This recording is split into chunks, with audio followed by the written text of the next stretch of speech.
આગળ સમાચારમાં વાત કરીએ તો અમરેલીથી સમાચાર સામે આવી રહ્યા છે। અમરેલીના રાજુલામાં બાળકીનું અપહરણ કરવામાં આવ્યું છે। તો સમાચાર સામે આવી રહ્યા છે। આ મામલે પોલીસે વધુ તપાસ હાથ ધરી છે।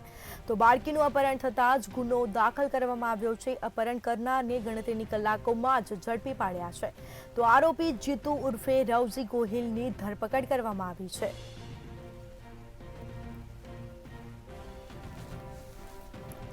રાજુલા પોલીસને અપહરણનો ભેદ ઉકેલવામાં ગણતરીની કલાકોમાં જ તેઓને સફળતા મળી છે। તો પોલીસે અપહરણ કરનારને ગણતરીના કલાકોમાં જ ધરપકડ કરી લીધી હતી। આ મામલે વધુ પૂછપરછ હાથ ધરાશે।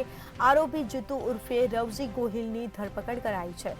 તો બાળકીનું અપહરણ થતાં જ માતા પિતાએ ગુનો દાખલ કરાવ્યો હતો અને અમરેલીના રાજુલામાં બાળકીનું અપહરણ કરવામાં આવ્યું છે। તો આ મામલે પોલીસે વધુ તપાસ હાથ ધરી છે, વધુ પૂછપરછ હાથ ધરશે।